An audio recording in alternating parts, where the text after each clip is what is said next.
Hello, good afternoon. Pnawn da, as we say here in North Wales. Welcome to this RCSLT conference session on intervention for children with speech sound disorders. I'm Fiona Lloyd, and I'm delighted to be introducing two fantastic presentations this afternoon from Professor Helen Stringer and from Dr. Sam Harding and Dr. Jill Titterington. Before we get started, I just need to go through some housekeeping information. We have a live Q&A at the end of this session, so please do post your questions in the Q&A box on the right-hand side. The questions will be visible throughout and after the session. If we don't have time to get through all the questions, they will be answered afterwards. The chat function on the right-hand side can also be used for you to engage during the session. Both the Q&A and chat boxes are both monitored. Please do remember to be kind and respectful when sharing your thoughts and questions. All the sessions are being recorded and will remain available to watch for the next 6 months. Please do leave your feedback for the speakers and organisers. Your feedback is so important in the planning of future events, and you also earn points to move yourself up the leaderboard. Watch out for the secret code which will appear at the end of the session. Enter this into the Challenge Hub to claim your points. So I'm now going to hand over to Professor Helen Stringer, the first of our speakers for this session. Helen is going to talk to us about Phase 2 of Mistletoe SSD, a UK-wide pilot and feasibility study in maximising the impact of speech and language therapy for children with speech sound disorders. Over to you, Helen. Thank you very much, Fiona. So I'm here today representing Sam Burr, Joanne Cleland, Sam Harding and Yvonne Wren, and we've been working on this Mistletoe SSD project for a few years now, and many of you who are here today may have been involved in earlier phases. So I'm going to talk to you today about Phase 2, which we have just started. But first of all, I'm just going to give you an overview of the whole project and our overarching aims. So the idea is that Mistletoe presents a framework for gathering routine data from speech and language therapy services that can be used to evaluate the most effective and clinically effective and cost-effective interventions for children with speech sound disorder. The methodology itself can be applied to lots of different types of speech and language disorder. And we're also working with international partners to work out how we can actually do this work in other languages, which creates a challenge in itself. So unlike lots of other areas of speech and language therapy research, doing research into speech sound disorders across different languages requires a complete rethinking. We can't just translate things into other languages. So that's work for the future, but we're laying the foundations for that as we're carrying on with using Mistletoe SSD in the UK. So what the idea is that we collect data from speech and language therapy services that they would routinely be collecting anyway, perhaps with a few additions. And we will have this large data set of not only speech and language therapy outcomes, but we will also have information about the participants, so that, well, the children who have been receiving the speech and language therapy, so their socioeconomic status, their age, their sex, the type of intervention that they have been given, and also the dosage of that intervention. And then at the end of our program of research, what we'll have is a really large data set, which we can then use for secondary analysis to look at the effectiveness and cost effectiveness of different speech sound disorder care pathways, look at which interventions lead to the best outcomes relating to different types of diagnosis, perhaps even the age of the child and other factors that impact on our intervention delivery. and also looking at what age is best to deliver certain interventions, and so how we can actually change our clinical practice to be more effective and to make better use of our evidence base. So in phase one, just giving you a really quick recap here, we this was funded by the NIHR in a Research for Patient Benefit project. We developed a protocol for collection of the core outcome set and the minimum data set. We agreed a standard diagnostic process, so essentially looking at what assessments we're going to use. And we also determined the range and specification of the interventions.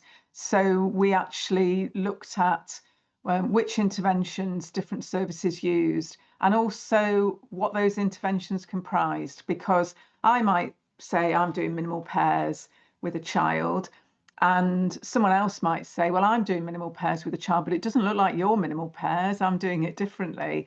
And so it's really important that if we're talking about something, that we're all talking about the same thing. So here we are looking at the initial assessment, the classification system. And so these are the agreed terms for the speech sound disorder diagnosis that we'll be using in our data collection. They're also the terms that are recommended for use by UK speech and language therapists in the Royal College of Speech and Language Therapists Speech Sound Disorder Guidance. And I'm assuming that as you're all here looking at speech sound disorder interventions, that you know the guidance all off by heart now and you implement it in your practice. And if by any chance you don't, it's freely available on the RCSLT website, of course. The next bit of phase one that we did was actually looking at the initial assessment protocol.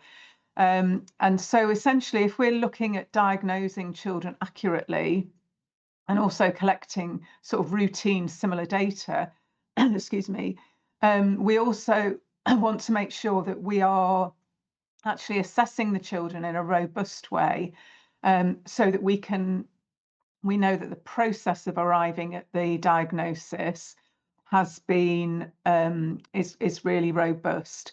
So we've worked with speech and language therapists across the UK to establish this protocol, and it takes us from screening children to see whether they've got a speech sound disorder or not, to looking at their differential diagnosis, and then moving on to actually measuring outlines. So what we're doing at each of these phases is actually looking at the data that we're collecting, but also doing that in a really efficient way. So we're not doing unnecessary assessments, but we're doing all the assessments that we actually need to make sure that our diagnoses are robust. And then looking at what we actually arrived at for the core outcome set. So these are the outcomes of intervention. And this is what we found in our Delphi study. And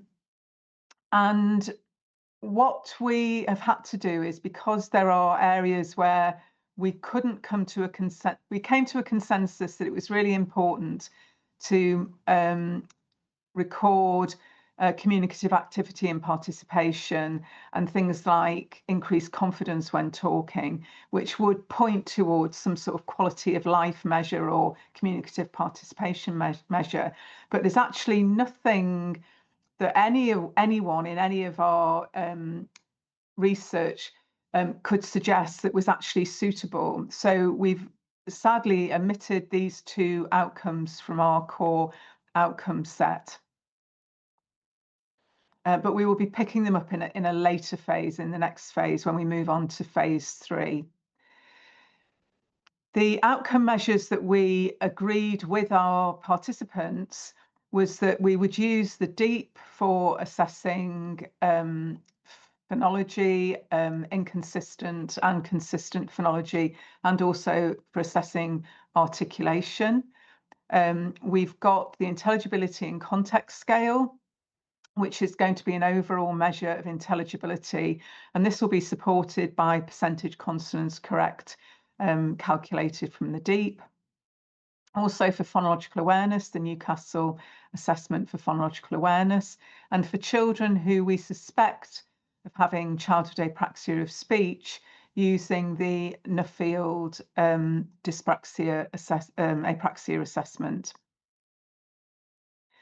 So for mistletoe phase 2, which has just started up in a very exciting way at the beginning of September and October, what the aim of phase 2 is to test the feasibility of large-scale data collection with NHS speech and language therapy services. And we're doing this in England and Wales. And this is going to inform a wider rollout of really high quality routine data collection to answer clinical research questions about the effectiveness and cost effectiveness of interventions. Now, those of you who were at Sarah Lambert's talk earlier today about root will see that there's an overlap here, and Sarah mentioned that actually the Royal College is supporting mistletoe as a way of data collection. And I think that's really important, is that these two things will eventually just merge together, because we're looking at routine data collection, and it's not going to be any different, or it's going to be only slightly different from what you're collecting already. So why are we only doing it in England and Wales? Well, all this comes down to hard cash, and we just got funding for England and Wales.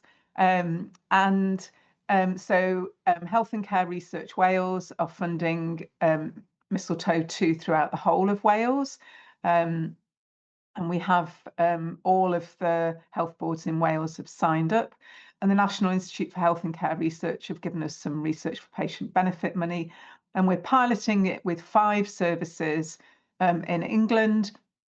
And there's a further 5 or 10 services who are waiting in the wings in case any of the current services have to drop out. And we're looking at, so we've had a lot of buy-in from all of the health boards in Scotland and Northern Ireland as well. So running along in the background, we've been applying for small amounts of funding, particularly in Northern Ireland, so that we can actually make sure that we've got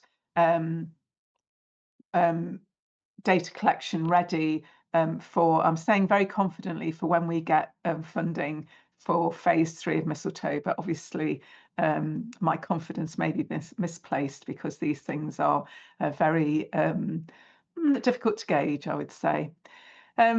So what we've got is 3 work packages, and underneath each of these work packages, or alongside each of these work packages, and sort of pinning them up, we've actually got a PPIE strand, which I'll talk about. And if I'd had my wits about me, I would have got Sam Harding to talk about this, because she runs the PPIE strand.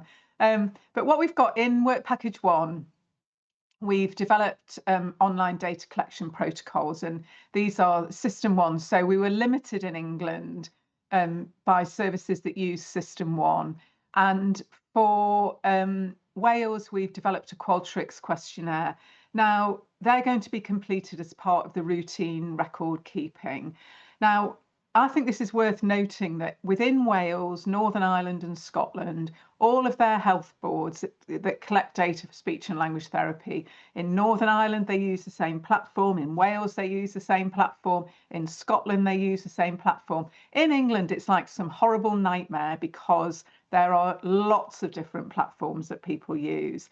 And that's what's been a barrier, really, to us extending this across the whole of England. But we are working really, really hard to overcome that, so that everyone, including independent speech and language therapists, can actually contribute to mistletoe when we go live across the whole country, she said very confidently.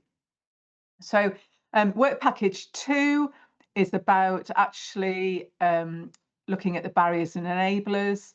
So the speech and language therapists that we're working with, how easy are they finding it to actually collect the data, and do they, what training do they need? What guidance do they need? Just so that we can make sure that when we do roll out, that this is all in place for services to use.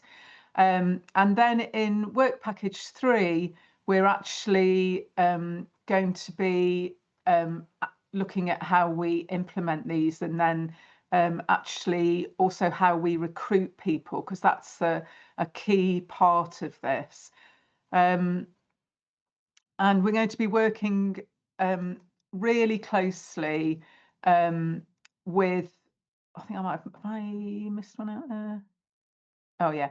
We're going to be working really closely with our PPIE partners to look at how we best get consent from people who are using speech and language therapy services to have their data used in this way.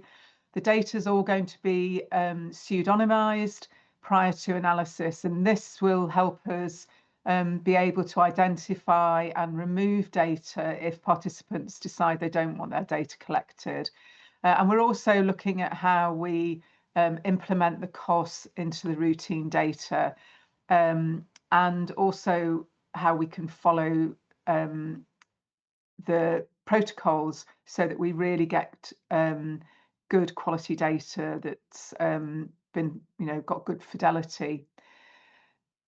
The analysis that we're looking at is actually looking at the implications of conducting a feasibility study. So we're not actually going to be making any statistical comparisons from the data that we're collecting in work package 3, but we are going to produce some descriptive statistics for each of the participant sites, and we're going to work with them to produce reports that each of the service leads in those participating sites and also our PPIE partners are going to find useful going forward.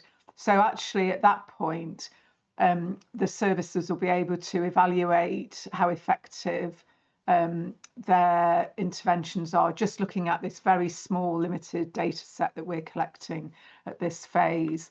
But also we're going to use it for informing what the recruitment rate is likely to be in longer, like a bigger rollout, and also making sure that we are collecting data from a very diverse and representative sample of the children who are coming to speech and language therapy for speech sound disorder.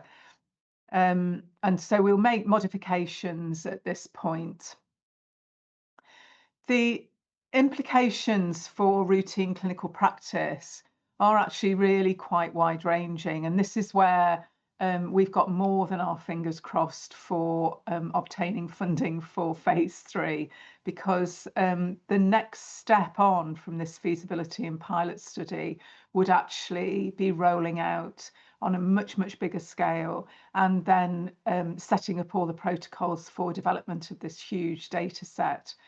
But one of the things that's really interesting about the Mistletoe project and the co-production that we've done at each stage of this is that actually what we're looking for is that practice is going to be informing research.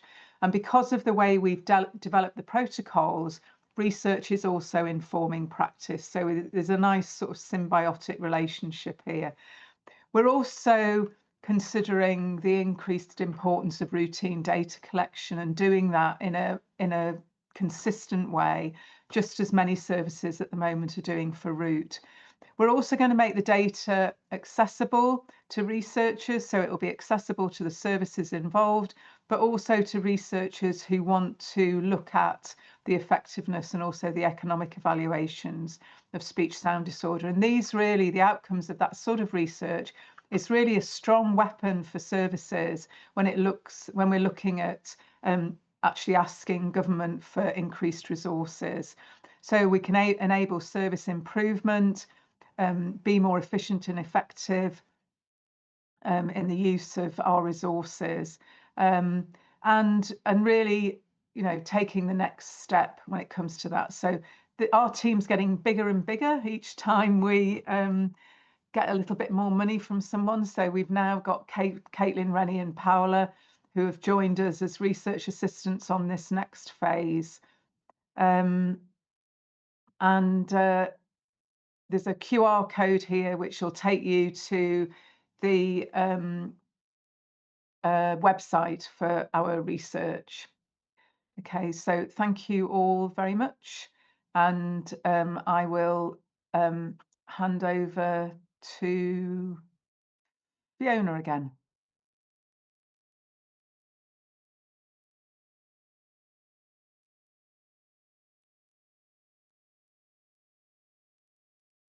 Sorry, on mute. Whoops. Thank you so much, Helen. Wow, what an exciting and innovative approach. Such exciting times for all of us who are interested in this area, particularly bringing together research and clinical practice closer together all the time. Okay, now I'm going to hand over to Dr. Sam Harding and Dr. Jill Titterington, who are going to talk to us about their scoping review, exploring the evidence base for children with phonological speech sound disorders. Sam, I'm going to come to you first. Wonderful. Thanks very much for the introduction, and thanks, Helen, for your previous talk. Nice to be name dropped in there as well. So hi, I'm going to be honest, I'm first up on this, but this work is very much driven by Jill, and she's going to be doing all the exciting bits of the presentation. But I'm going to start off with the introduction to the team.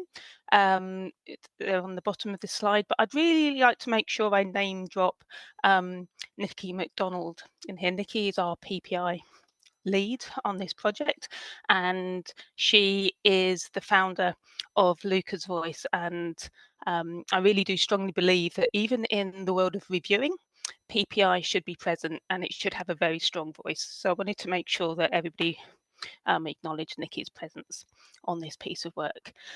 So, exploring the evidence base for dosage in intervention for children with phonological speech sound disorder, a scoping review. Let's make this exciting. Jill, could I have the next slide, please? Okay, so I live in the world of systematic reviewing. It's a place I'm very comfortable, slightly passionate about. But I think it's really worthwhile for potentially those of you who haven't done a lot of it to spell out what the difference between what people know as a systematic review is and what people know as a scoping review. So a scoping review is also systematic. If you wanted to, you could call it a systematic scoping review. They follow process, and you finish one part of the process before you move on. The difference with a systematic review is that you're trying to answer a question such as what works? What's the best thing for this population? What a scoping review does, it says, what's out there? I want to explore, I need to understand. So we want to investigate dosage elements in interventions for 3 to 8 year olds with phonological speech sound disorder. So we're exploring what those dosage elements are and how they're reported in literature. Now, to do that, I'll go into the process in a moment. But if you really want the ins and outs and the nitty gritty of things, we registered our scoping review, as you should, with the Open Science Framework, or OSF. And the link on the bottom of this slide can take you there to that work. Could I have the next slide, please, Jill? Thank you. So I think a lot of you will be familiar with the concept of a PICO question, population intervention, comparison and outcome. And that's the framework that people are told to use to form a systematic review question. Now, scoping review uses PCC, population concept context. And here's what we used most broadly: population, 3 to 8 year olds, concept, phonological SSD, and the context is speech and language intervention. Now, we worked with a clinical librarian. We're really fortunate in the NHS and Acute Hospital Trust to have really great librarian services. And I have to say, at NBT, I am biased, I think we have some of the best in the country, and we worked with those guys to say this this is our PCC model. We formed a search strategy, we piloted it, we refined it, and we came up with our search strategy, which is presented on the slide for one of the 5 databases we used. We then selected 5 databases that we thought best covered the world of medicine, health, psychology, nursing, to give us a really wide context. Now, the other thing to make you aware of is that scoping reviews tend to start bigger than systematic reviews. So if I could have the next slide, please, Jill. Thank you. Okay, so these are the numbers of returns that we got. This is called a Prisma flowchart for people who haven't had the pleasure of doing structured reviews. And in the top box, it tells you how many papers were returned from each of the 5 databases. So we put them together. I did this in a package called EndNote, and you shake them to find out how many are the same. And by doing that, we identified nearly 13,000 duplicates, and it still left us with nearly 15,000, where Jill and I sat down and dutifully read every title. And those we thought might be relevant, we kept, and those we thought weren't relevant, we threw out. That got us down to just over 1,000, at which point I pulled Helen Stringer in and said, Helen, could you help? We've got just over 1,000 abstracts we need to read. We did that process again, which left us with 412. And then Jill and I have been through those and got it down to 105 papers to go through and take the data from that will hopefully help us answer the question we have, which is, what's out there in relation to dosage elements for 3 to 8-year-olds. That's my bit done for now. So I'm going to hand you over to Jill to tell you where we are with that data extraction to date. So over to you, Jill. Thank you, Sam. Um, so, yes, so as Sam has so clearly explained about scoping review, we were wanting to scope really the literature in relation to dosage and the terminology and characteristics of interest for us, where we've actually based the terminology and definitions on the original thinking from Warren et al. Back in 2007. But we've also used some thinking from Pauline Frizzell and Christina McKean's work in this area. So really, I'm sure everyone is aware now that the key qualitative aspect of dosage is the dose form.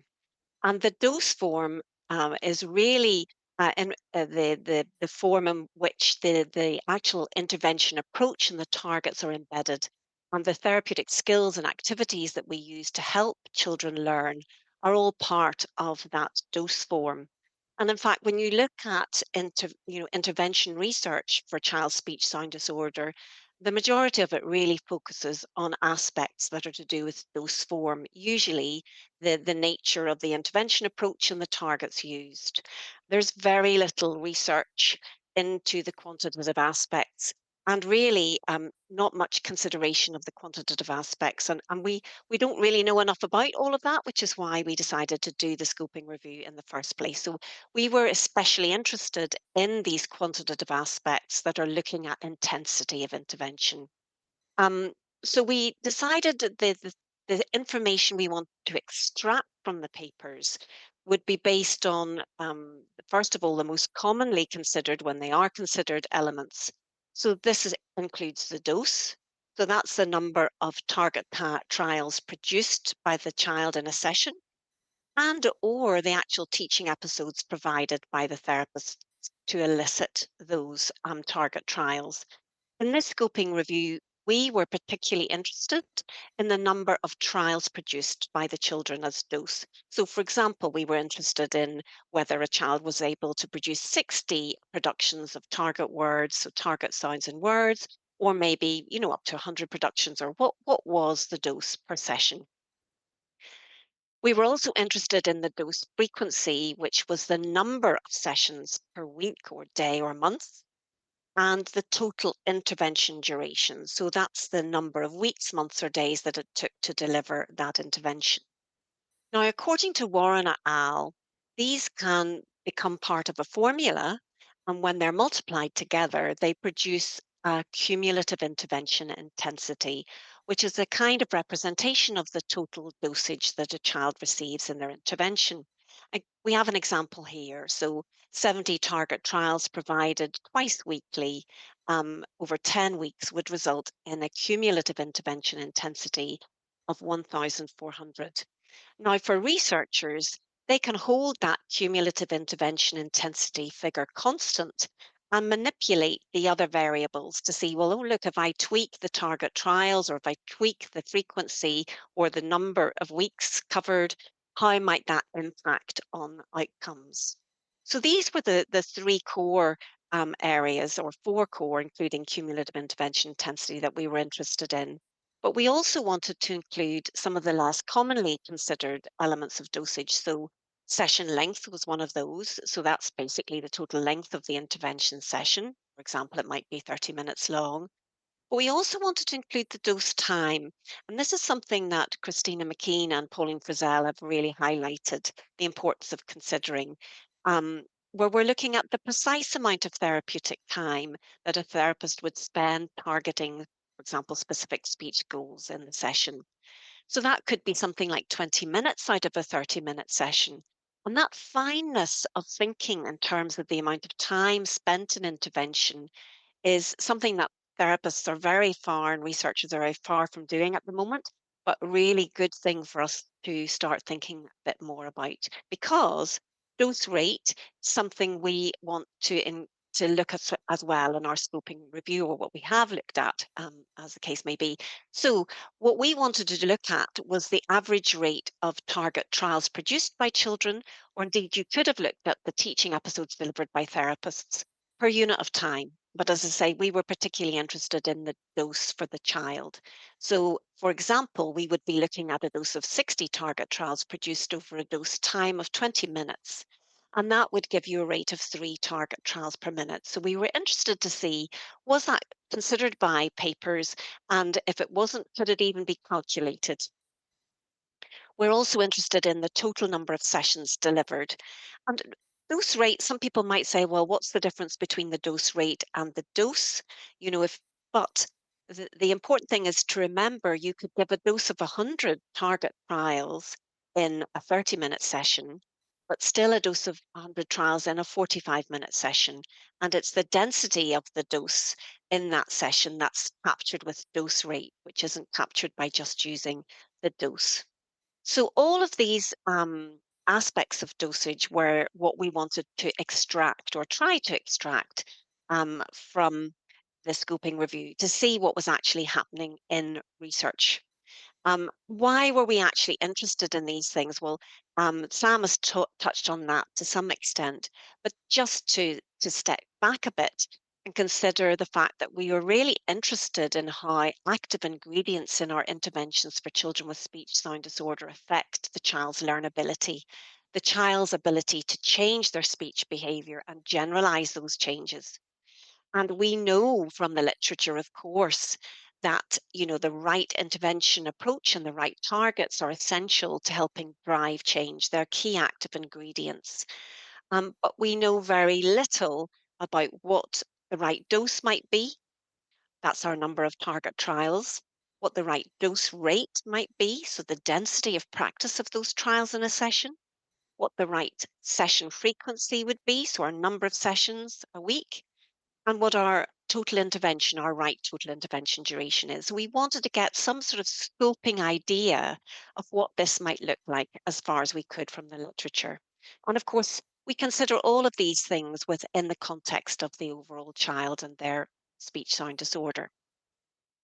So let's look at our preliminary findings then. So, because this is a scoping review, we're not trying to prove that an intervention works or not, as Sam has said, which is what you would do in a systematic review. We're scoping the literature to see what is there, what can we tell from what is there. So we used the Pager framework developed by Bradbury and Jones et al. to help us organise our thinking. And the PAGER framework is an acronym that really refers to patterns, advances, gaps, evidence that can address those gaps, and future research. So, what you do with the PAGER framework is you identify the key patterns that come out of the literature you're scoping. And then for each pattern, you go through the steps of considering the advances, the gaps, how to address those gaps with evidence, and possible future research. So I'm going to share one of these with you, which is the pattern that we identified that aspects of dosage are in fact active ingredients for change and intervention for children with speech sound disorder. And this is a finding that came through strongly in the 5 papers that actually questioned dosage as an active ingredient in change for child speech disorder research intervention. And I have to say, there were 5 papers out of the 105 papers that we looked at that actually did this. So that in itself is a bit of an alert. Um, the advances that have come through in this area in relation to the most recent review of literature, which was the Sugden et al. Work back in 2018, were both led by Cummings. The first in 2019 showed that higher doses, that is doses of 100 or more per session, and a longer intervention, which was 19 sessions over 12 weeks in this study, produced outcomes nearly 6 times greater than lower doses and shorter intervention, which in this study was 11 sessions over 7 weeks. Now, they looked at 24 children in this research, but they were doing single case study experimental designs using multiple baselines. In the more recent study in 2021, they provided intervention either twice weekly over 10 weeks or 4 times weekly over 5 weeks. So they held the cumulative intervention intensity constant, and they compared how the children with speech sound disorder did.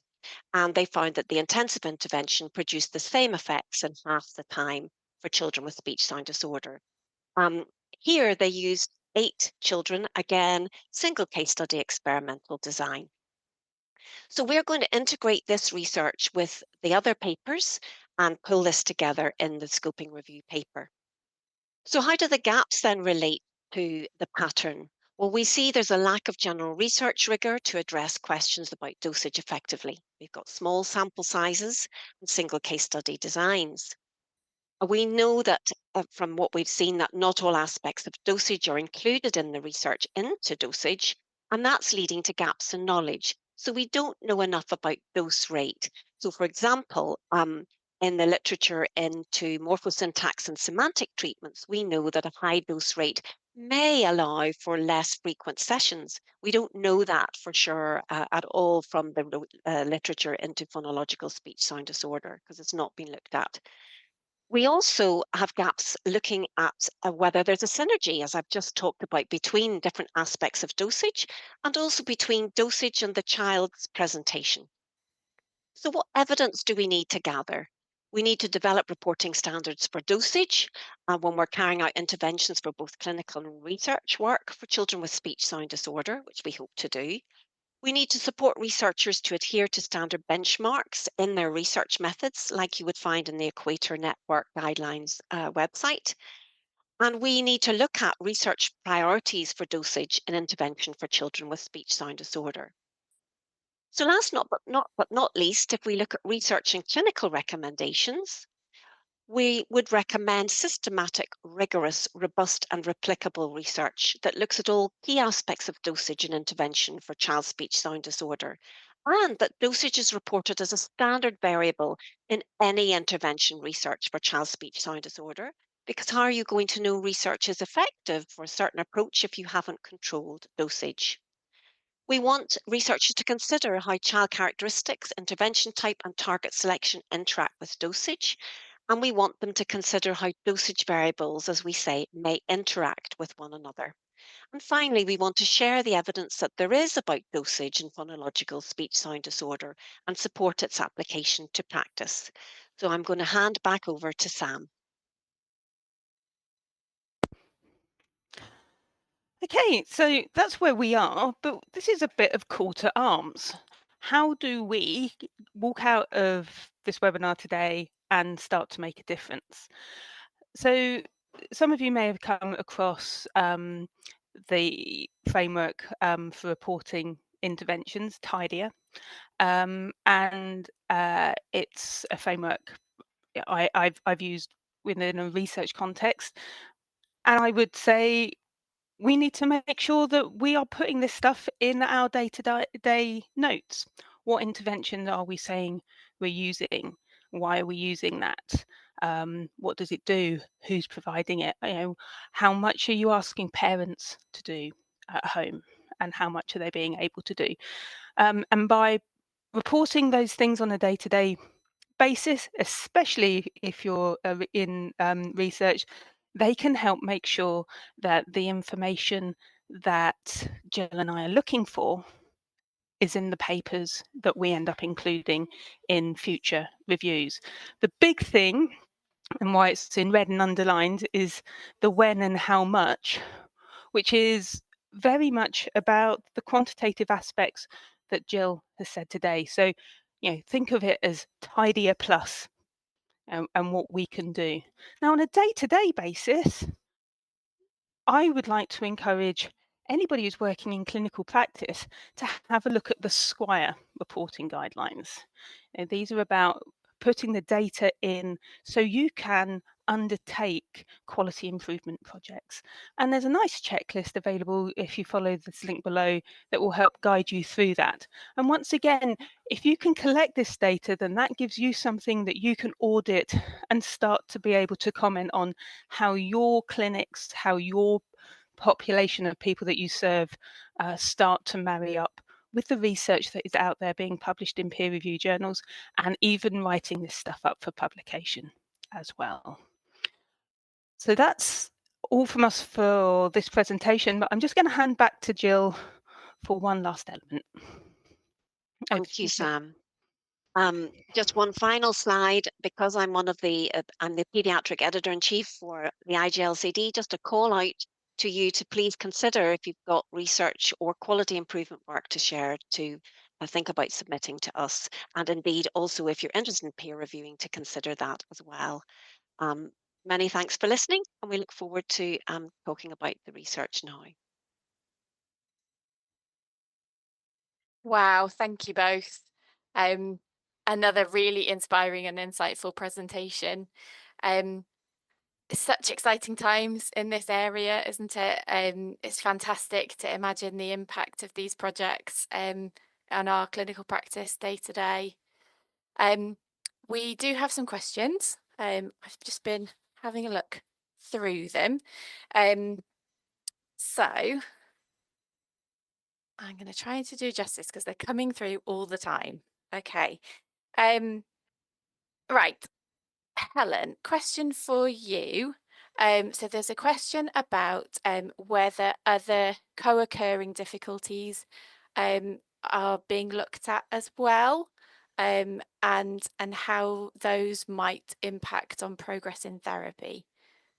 Yeah, as part of our minimum data set, which sort of defines what data we're collecting from services, there is room for additional diagnoses. So we are looking at co-occurring conditions, and so essentially what we'll be able to do is sort of filter the data when we're looking at analysing it as far as effectiveness of intervention goes.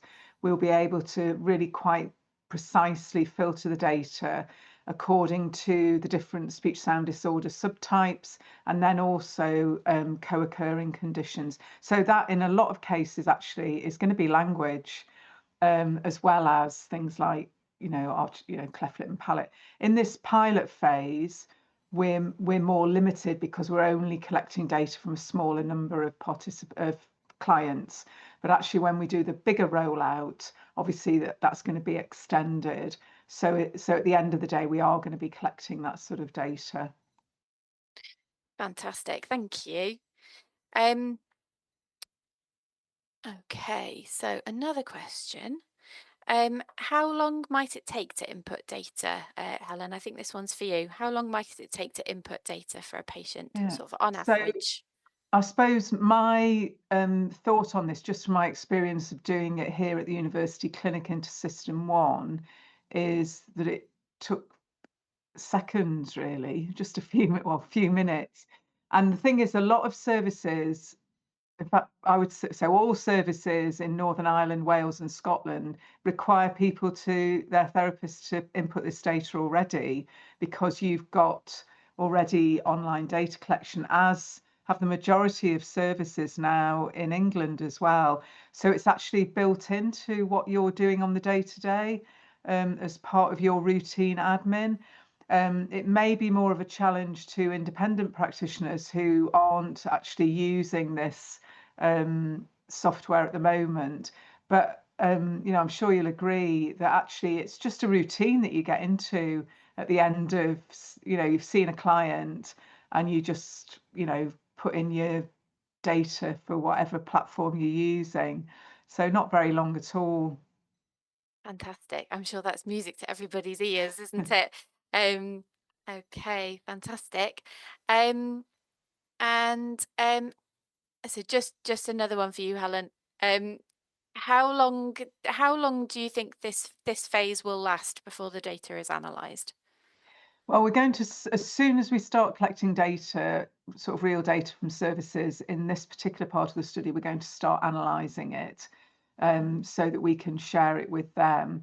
The next phase, if we get this funding that we've applied for, will start in September 27. Yeah, 27. So it just takes a long time to do things and to get money and things like that. So it's likely to be 2029, I would guess, before we're actually getting enough data in order to be able to analyse it on a larger scale. But the next phase of our study is going on till 2031, which feels like a very long time in the future. It does, but I bet it'll be here before we know it. Okay, lovely. Sam and Jill, I'm just going to come to you now. So somebody's asked, when we're talking about phonological speech sound disorders, does this also include phonological delay, consistent phonological disorder, and inconsistent phonological disorder? Sam, do you want to? No. No, I don't. I'll leave that one to the speech and language therapist to answer. Well, we included a phonological delay, consistent phonological disorder, and inconsistent phonological disorder. So that maps actually quite nicely back to what the mistletoe different classifications are that they're using as well. Yeah, really does, doesn't it? Okay, there's a question about how independent therapists can get involved. In the mistletoe work, I think in either. Yeah. Well, from a pragmatic stance of collecting data, I think independent therapists, all power to your elbow. You can do that. You're not waiting for somebody to ask you to make a change, or potentially need to have a system put in place for them to do it. So in relation to the quantitative and qualitative elements that Jill and I have been talking about today, take this presentation, copy, make yourself a list that you print out on all your paperwork, and start filling it out, or get the Squire guidelines and map stuff to it, and just crack on. And then it's up to you to decide when you've got enough people, children, that you think you can tell a story, and start telling people what's out there and what you're seeing in your practice, and bringing it to college, and coming to the conference next year to say this is me in my context. So in relation to dose and what's impactful, independent therapists can crack on now. In relation to mistletoe, I'm kind of looking at Helen and saying, feel free to get in touch with us. We're always willing to have a conversation. The email address is mistletoe, not spelt like the stuff that we are coming into season for, MISLTOE, at NBT, at nhs.uk. That's our email address. And if you want to drop us an email, I'm sure one of the team will happily have a conversation with you. Fantastic, thank you. So there's a question also about how do clinicians who might be in roles where they don't have any designated time to get involved in research, how can they get involved? Do you have any words of wisdom? I would go to your manager and ask for it, because using the evidence base is one of the things that we sign up to with the HCPC. And so anyone who employs speech and language therapists needs to make sure they've got time to access the evidence base. So in a way, if you may not have research written into your contract, but you do need time to do those things, and it's the service's responsibility to provide that. I also feel that, as Sam was saying at the end of our presentation, there's a big drive in many areas clinically to do quality improvement work, and there's lots of opportunities to do quality improvement training. And as part of that training, you have to do a QI project. So you would get designated time and support to actually trial, which is what Hilary McFall and her colleagues did in the Southern Trust. And we actually published a paper on that if you're interested, McFall et al. So yeah, I would really encourage you to embrace those types of opportunities, which would give you more time. Quality improvement, of course, isn't research, but it's an opportunity to try and apply the evidence-based practice and see how it works. It's very aligned with research, though. It's only not research Mm-hmm. in as much as you don't need research approval and you don't need ethical approval, but you are using research methodologies to do Mm-hmm. it, and the rigor that you do them with would be the same as if you were doing research. So it's a Mm-hmm. really excellent first Yeah. step on the way to doing more research. And we are now publishing good quality improvement projects in the IGLCD as long as they adhere to SQUAR guidelines and are an attempt to apply evidence to practice. So that's something to be mindful of as well. And if you're, Thank you. oh, sorry, I will be really quick. Mm. So if anybody online is doing a master's and that's going to be registered with an academic institution, your research module can actually be quality improvement service evaluation audit, because under a academic context they are included as research, but under the NHS they're not. So it's a really interesting use of language that we're talking about here, and having that differential between who thinks they're doing research and when you should use if you're doing those other three things that the NHS don't say is research when you're at work, don't call it research, because somebody will start talking about needing ethics, and let's not go there. But if you wanted to do your advanced clinical practice, you're probably already doing the type of work that you need to do to hit that research category for that qualification. So don't be intimidated by it. But as Helen said, and as Jill will say, reach out to your service managers and just say, I want to do this, because even if it is research, until you tell someone you have that drive, they won't see the opportunities, so they won't offer you the opportunities even when they are possible. So tell people you want it, you're more likely to get it. That feels like a really good moment to draw that Q&A to a close. Really positive message to end on. Thank you again to our wonderful speakers, and thank you to you all for joining us this afternoon. Thank you.